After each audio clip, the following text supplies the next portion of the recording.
দেখো কতগুলো ফুল ফুটেছে নয়নতারা, চোখটা জুড়িয়ে যাচ্ছে শুধু যতবার দেখছি। মানে আমি ভাবতেই পারছি না এটা আমি কলকাতায় গাছ লাগিয়েছি।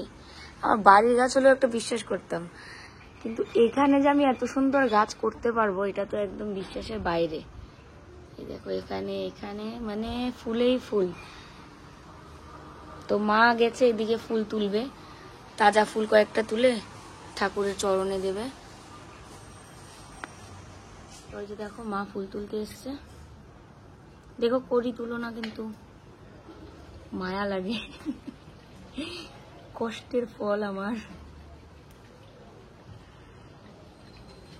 যেটা মধ্যে দুটো করে আছে ওইখান থেকে একটা করে নাও, আর একটা গাছে থাক। এত সুন্দর ফুলগুলো ফুটেছে।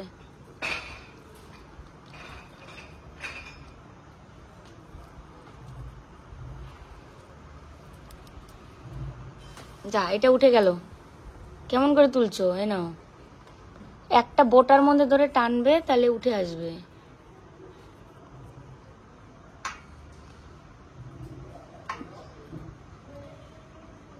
ওই যে দাও, এখানে আছে, এই যে এদিকে আছে, এইদিকে, এই যে এটা নাও, এটা নাও।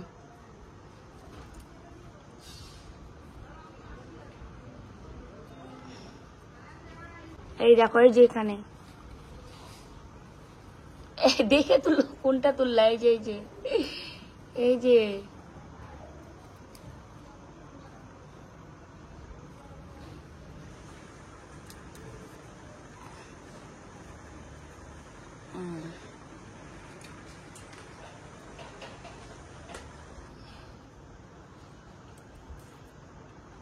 দেখি কতগুলো হলো। এই দেখো কতগুলো ফুল। চলো হয়ে গেছে, এগুলো থাক গাছে নাকি, ওগুলো চরণে যাক, এগুলো কালকে আবার। ইস, একদম ঝুপে ফুল ফুটেছে, মানে আমি যতবার দেখি শুধু মনে হয় যে এখানেই তাকিয়ে থাকি। সকালে উঠে জানালাটা খুলেই এতগুলো ফুল দেখে মনে হচ্ছে শুধু এদিকে তাকিয়ে থাকি। তো কালকে যতগুলো ফুটেছিল ওগুলোর মধ্যে আরো দেখেছিলাম, মানে এগুলো কালকে ফুটেছিল ধরো, এগুলোর মধ্যে আরো যে কড়িগুলো ছিল এগুলো ফুটেছে আজকে। এবার এক একটার মধ্যে 3টে 4টে করে ফুটে আছে। তো এবার প্রত্যেকটার মধ্যে একটা একটা করে আছে, কারণ মাকে বললাম তো, দেখলে যে যেগুলোর মধ্যে 2টো করে আছে এগুলোর থেকে তুলে নিতে। তো ওই জন্য এখন প্রত্যেকটা ডুগাতে একটা করে ফুল ফুটে আছে। তো যাই হোক, শুভ সকালের অনেক শুভেচ্ছা, অনেক ভালোবাসা জানিয়ে আজকে আরো একটু ভিডিও শুরু করলাম। আশা করি সবাই ভালো আছো, সুস্থ আছো। দেখো ফ্লাইট যাচ্ছে, একদম এত নিচ দিয়ে যায় মনে হয় যে প্রচুর আওয়াজ, এর থেকে আরো অনেক আওয়াজ হয়।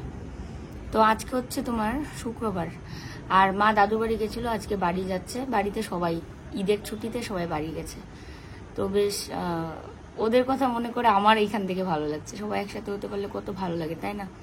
কালকে খেলা দেখে এসে আমরা ভাত খেয়েছি 12:30টার দিকে, মনে হয় 12:30 1টার দিকে ভাত খেয়েছি, ভাবতে পারো। তারপরে ভাত টাত খেয়ে ঘুমোতে ঘুমোতে 2:30 শুতে শুতে, তারপর হঠাৎ করে কল্লোলের এই জায়গাটা এখানটা ব্যথা। তো কালকে করেছে ব্যথা, পরশু দিনও করেছিল। তো হঠাৎ করে কেন এই ব্যথা, আমি গুগলে সার্চ দিলাম, তারপরে অনেক কিছু কারণ দেখালো, মানসিক স্ট্রেস থেকে, তারপরে মাসেল পেন, বিভিন্ন ধরনের টেনশন। মানসিক স্ট্রেস মানেই তো টেনশন।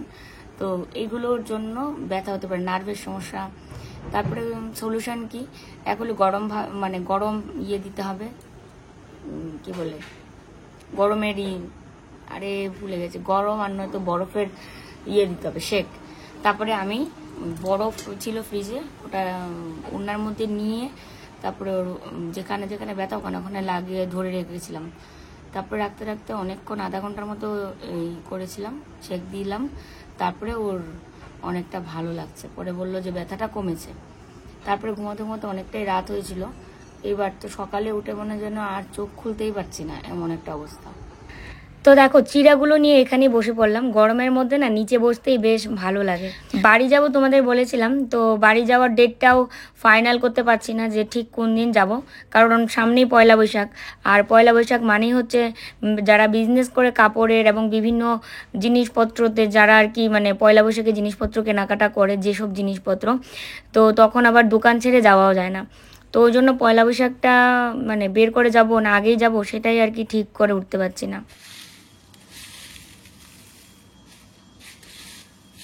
গ্রামের বিয়ে হলে সবই শিখতে হতো না, আমি অনেক চেষ্টা করেছি কুলা দিয়ে করতে, আমি কুলা দিয়ে পারি না, একদমই পারি না। মানে একদিকে করলে আরেকদিকে পড়ে যায়, যদি নাও পড়ে বেরিয়ে যায় না, নোংরা বেরোবে না, চিরাই পড়ে যাবে হয়তো এরকম।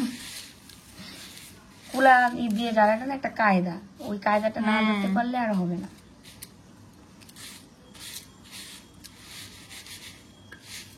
তো এই যে দেখো 4 জনের জন্য একদম রেডি করে নিয়েছি 4টা বাটিতে। তো চলো আজকে দই চিড়া খাচ্ছি, কারণ এই গরমের জন্যই এটা করছি, অন্য কিছু খেতে ইচ্ছেই করছে না। এটা দিদির জন্য, মার।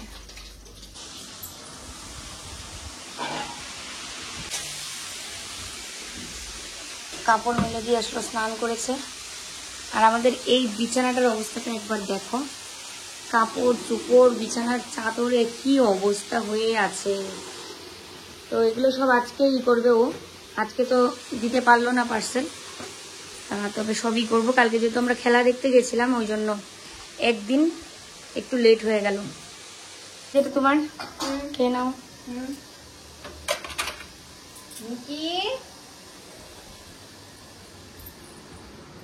নাও নাও, কালকে ও এটা ভিজিয়েছে দেখো, আমন্ড, তারপরে এটা কি আছে, আঞ্জির, তারপরে কাজু দিয়েছো, কিশমিশ, কাজু দিয়েছো, কাজু না, আচ্ছা।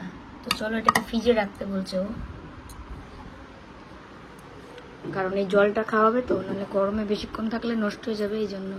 এই দুটো আমন্ড ভেসে আছে কেন উপরে, এই দেখো দুটো ভেসে আছে, এই দেখো কেন, হালকা হয়ে গেছে ভিজিয়ে থেকে।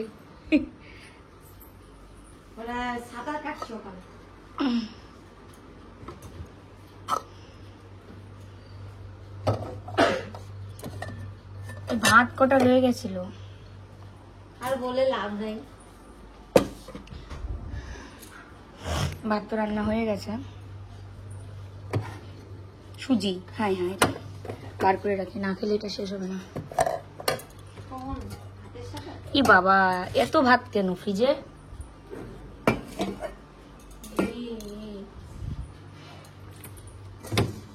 তরকারি রয়ে গেছিল।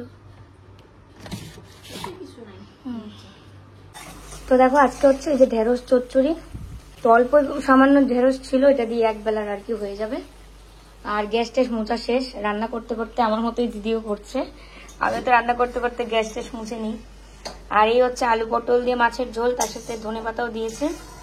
আর একটা স্পেশাল রেসিপি হচ্ছে এই দেখো, আলু আর কাঁচকলা মাখা। তো এটা হচ্ছে স্পেশাল একটা রেসিপি আমার জন্য, আমার ভীষণ ভালো লাগে। ভিডিও এডিট করছিলাম আমি, ভিডিও এডিট করলে তো চশমাটা দিতেই হয়, চোখের যে অবস্থা আমার দিন দিন খারাপ হচ্ছে, চশমা না দিলে আরো, মানে এই আমার থেকে 2 হাত পরেই মানে ঝাপসা দেখছি এই চোখটা দিয়ে, এই চোখটা বেশি খারাপ অবস্থা। তো সবাইকে জিজ্ঞেস করি, পরে সেদ্ধ মাখানো, ওকে বললাম যে কাঁচকলা আলু সেদ্ধ খাবে, তো ওর একটু বেশি নাক, বলছে না না খাবো, অসুবিধা নেই, সেদ্ধ খাওয়াটা বেশি উপকারী, তাই না, মাঝে মাঝে সেদ্ধ খেতে হয়। আর এদিকে হচ্ছে মা এই যে শুয়ে আছে, আর ও কালকে তো কাজগুলো করতে পারেনি, দোকানের কাজ কালকে করেছিল কিছু, আর এই যে আজকে করছে, কারণ কালকে খেলা দেখতে চলে গেছিলাম আমরা, টিকিট কেটে। এবার খেলাটা কোন দিন দেখবো সেই একটা আশায় ছিল কল্লোল, তাই না? হ্যাঁ, এখন এই যে লিখছে বসে, এখন বৃষ্টি হয় নাকি সেটাও একটা টেনশন ছিল, এখন বৃষ্টি আজকে মনে হবে, আজকে হোক, কত হইলো। কল্লোলের কাগজ পত্রের উপরে দাঁড়িয়ে আছে মিকি, ঠিক আছে, এই মিকি ওইদিকে না এইদিকে আয়, এই মিকি এইদিকে। বাইরে ওয়েদার খুব খারাপ, মনে হয় যে কোনো সময় বৃষ্টি আসতে পারে। ভগবান, সব লন্ডভন্ড করে দিল পাড়ায়া। স্নান করে এসেছি অনেকক্ষণে, আর চুলও শুকিয়ে গেছে যে দেখো। তো এখন হচ্ছে খাবো, আর ও এখানে বসেও গেছে খাওয়ার জন্য। তো চলো খাওয়ার রেডি করে নিয়ে আসি। ইদানিং আমার ভিডিওতে প্রচুর এরকম কমেন্ট আসছে যে আমরা টিনের ওই কোচবিহারের বাড়িতে ফিরে যাব না, আমরা এখন এখানেই থাকবো, কলকাতার হাওয়া লেগে গেছে, আরও বিভিন্ন কিছু, কত আর শখ পূরণ করবে, জীবনে শখের শেষ নেই, মানে অনেক ধরনের এরকম কমেন্ট আসছে। একটা জিনিস খেয়াল করছি, একটা কথা আমি তাদেরকে বলতে চাই যে আমি আমার লাইফস্টাইলটা যেভাবে তোমাদেরকে দেখাচ্ছি, আমার মনে হয় না কারোর কোনো ক্ষতি হচ্ছে বা কারো কোনো কিছু সমস্যা হচ্ছে। আমার লাইফস্টাইল আমি যেভাবে সাধারণ মানুষের একটা জীবনযাত্রা হয় সেভাবেই। আর আমরা কিন্তু ঠেকায় পড়েই কলকাতায় এসেছি, কারণ আমাদের কলকাতা আসার কোনো কথাই ছিল না যদি না আমার এই ট্রিটমেন্টটা লাগতো। আইভিএফ ট্রিটমেন্টের জন্য কিন্তু আমাদের কলকাতাতে থাকতে হচ্ছে। আর বাকি 5 জনের মতো আমি কিন্তু নর্মাল পেশেন্ট নই, এটাও সবার জানা দরকার। লোখাই একটু কি বিস্কুট খাবে? লোখাই খাওয়ার কথা বললাম, পালায় গেল।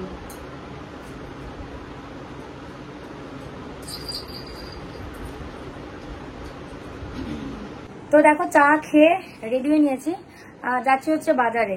আমাদের যে এখানে যে লাইভ করি ওই যে ঘরটাতে, সেটার মধ্যে কোনো ইয়ে নেই, ওদিকে সিরিয়াল চলছে, কপিরাইট দেবে।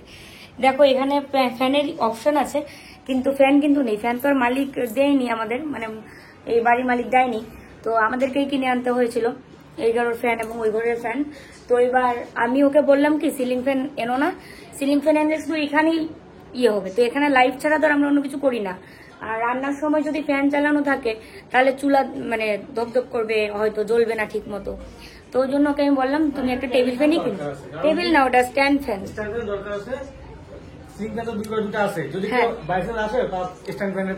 হ্যাঁ, আমাদের ঘরে তো আর কুলারও নেই, এসি নেই, আর আমরা কিনবো না কোনোদিন। আমার এসি মানে ইচ্ছে করে না, মানে আমার ইচ্ছে নেই। ওর ইচ্ছা আছে, আমার নেই, যেটা সত্যি কথা। হ্যাঁ, তুমি আর মা এক ঘরে দুটো বিছানা হোক বা এক বিছানা মা এরকম করে থাকবে, আর আমি আলাদা বিছানায় ঘুমাবো। হ্যাঁ, 2 রুমে ঘুমাবো, তাই না? এরকমটা করতে হবে। আমার থেকে আলাদা হয়ে তারপরে এসি কিনতে হবে। আমার এসি স্বপ্ন পূরণ হয়। আরে এসি রুমে উঠি, আমরা আগে কলকাতা আসতাম না, আমরা নরমাল যারা আমার ভিডিও পুরনো একদম, যারা একদম হ্যাঁ যারা একদম আগের থেকে আমাদের ভিডিও দেখে তারা জানে যে আমরা যে কলকাতায় হোটেলে আসতাম নন এসি রুমে উঠতাম, এসি রুমে উঠতাম না, কারণ এসি আমার সহ্য হয় না। তো এই আর কি। তো যাই হোক, এখন আমরা যাচ্ছি হচ্ছে একটা স্ট্যান্ড ফ্যান কিনতে। এটাই বলছিলাম যে সিদ্ধান্ত হলো যে একটা ফ্যান তো কিনতে হবে, তবে সিলিং ফ্যান না, স্ট্যান্ড ফ্যান কিনবো, এবং এটা ওর বিজনেস থেকে ওই করবে। ওরটা ওর আলাদা, ওর বিজনেসের ইয়ে দিয়ে ও আলাদা কি করবে সেটা ওর ব্যাপার। হ্যাঁ, কত কি করলো, উড়ে দিল সব। তো চলো যাই। অনেকগুলো ফ্যান, এই যে এটা দেখতে পারো। এটা কি? এটা কি কি ব্র্যান্ড ওটা? কোম্পানি মানে পোলার। কত এটা দাম? এটা এখনই লাগায় দিত, কি অবস্থা, এখনই তো কত বড় ইয়ে হয়ে যেত। গলিতে ঢুকছো, এত দূর থেকে সাউন্ড হবে। হ্যাঁ, আগের থেকে তো হর্ন দিতে হয়, এখানে এসে হর্ন দিচ্ছে। কত কম হবে? কম ডিসকাউন্ট দিয়ে দাও, তাহলে তো হবে। আমাদের বাড়িটা কোনটা? আমাদের বাড়িটা উষা। উষা না, উষা পাওনি, তারপর উষা আনোনি, অন্যটা এনেছিলে। এটা কেমন তো নড়ছে, যেমন উঁচু খালাতে আছে। নিচে নামান তাহলে একটু। এগুলো উঁচু খালা জায়গা না, এই যে উঁচু খালা জায়গা আছে। উঁচুর জন্য না দাদা, এটা অন্যরকম নড়ছে, বোঝাই যাচ্ছে। হাওয়াটা দেখুন না, হাওয়াতে দিলে ওখানে দেখবেন। এই যে এই যে এই যে কেমন, এটা তো আপনি এরকম বললে তো নড়বে, সব পাখাই নড়বে, এরকম বললে তো সব পাখাই নড়বে। কিন্তু না, এটা যেমন এই যে দেখুন দাঁড়িয়ে আছে, আর এটা একটু দেখলেই বোঝা যাচ্ছে। টাইট দিতে হবে সবকিছু, তারপরে তো হবে। আচ্ছা, এটা কত? এটা 3050। আর এটা? এটা 2650। এটা কত কত হলে দেবেন এটা? তো এটা ফ্যান কিনা হলো, বাড়ি থেকে তোমাদের দেখাবো যে কি ফ্যান কিনা হয়েছে। দেখো এই মাত্র দৌড়ে দৌড়ে বাড়ি আসলাম, আর ও ফ্যান নিয়ে এসছে, আর আমি কয়েকটা আরো চাদর নিয়ে এসলাম, আজকে চাদরের লাইভ হবে, তো দোকান থেকে কয়েকটা চাদর নিয়ে এসছি। কি চার্জে দেওয়ার ব্যবস্থা? ফ্যান আবার চার্জে দিতে হয় নাকি? তাহলে ও আচ্ছা, ওই যে মাল্টিপ্লাগে ওই করে টিভি চলছে, ওই টিভি রিয়েটার মধ্যে চালাই দাও। হ্যাঁ হ্যাঁ। তো ফ্যানটা হচ্ছে ক্রম্পটনের, এই দেখো ক্রম্পটন। আর বিজনেস করতে এই কটা জিনিস তো খুব জরুরি ছিল, ফ্যান, রিং লাইট। তো রিং লাইট তো অনেকদিন আগেই নেওয়া হয়েছিল, এই যে। আর আজকে এই যে ফ্যান। তো এই হচ্ছে ব্যাপার। হাওয়াও সেই সুন্দর। ও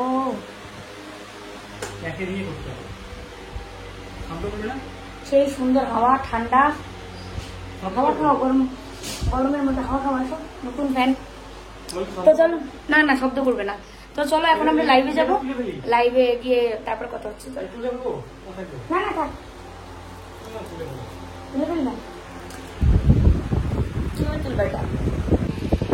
ভালো আছে না ফ্যানটা?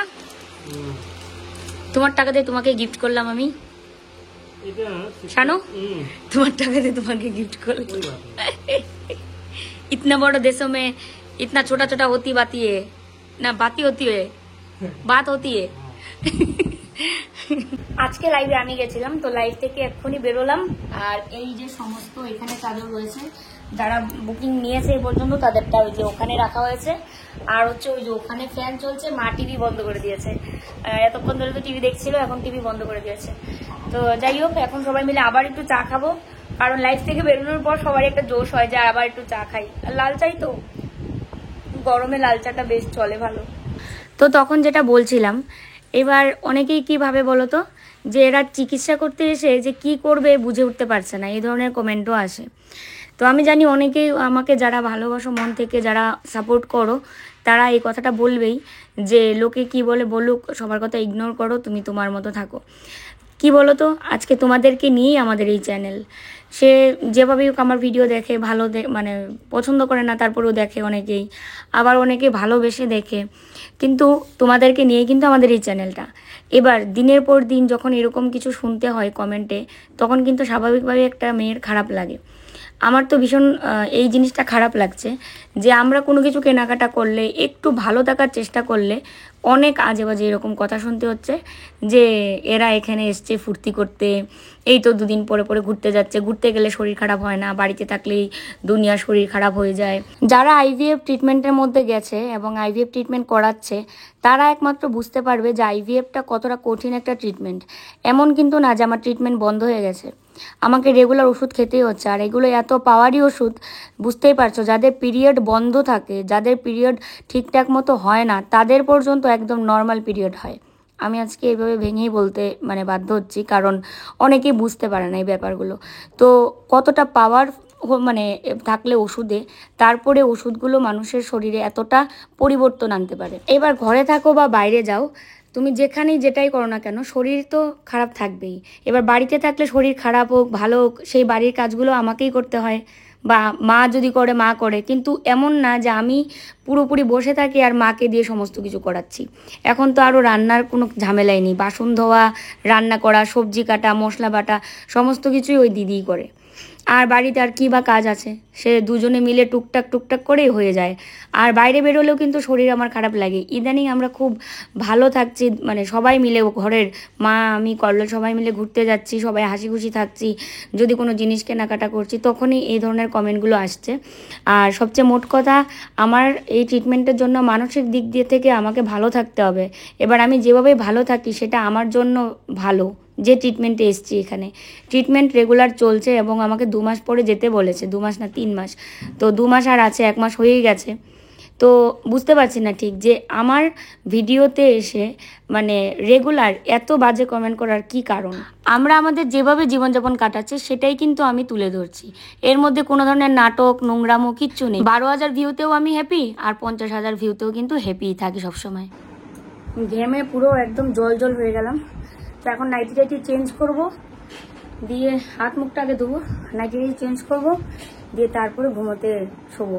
তো চলো আজকের এই ভিডিওটা এখানেই শেষ করি। যে যেখানে আছো ভালো থাকবে, সুস্থ থাকবে। আর লাস্টে আরও একটা কথা বলি, যে কখনো কারো ভিডিও দেখলে যদি তোমাদের ভালো না লাগে, সেক্ষেত্রে তাকে বুঝিয়ে বলবে যেটা খারাপ লাগছে। আর ভালোর জন্য যদি কাউকে বলো সেটাও ভালো করেই বলবে। আর যদি কারো মানে ইচ্ছেই নেই একদম ভিডিও দেখার, প্লিজ এইভাবে কাউকে মনে আঘাত দিয়ে বা এইভাবে কমেন্ট করো না। তাতে করে কি হয় বলো তো, এই যে আমি মনে কষ্ট পাচ্ছি বা যেই মনে কষ্ট পাচ্ছে তার ভিতর থেকে একটা হাই আসে, যেটা তোমাদের অনেক ক্ষতি হতে পারে। তো এটা কিন্তু অনেকেই বলে যে কারো মনে কষ্ট দিয়ে কিছু বলতে হয় না, কাউকে দিয়ে কোনো কিছু করতে হয় না। তো ওই জন্যই বললাম। যাই হোক, এটা বলার পরেও আমার মনে হয় না যে যারা কমেন্ট করার তারা বন্ধ হয়ে যাবে সবকিছুর থেকে, যে নেগেটিভ কমেন্ট করবো না, উল্টোপাল্টা কমেন্ট করবো না। তারপরেও আমার যেটা বলার দায়িত্ব, আমি মানে মনে হলো যেটা আমার যে বলাটা দরকার সেটাই বললাম। তো চলো, আজকের মতো শুভরাত্রি, টাটা।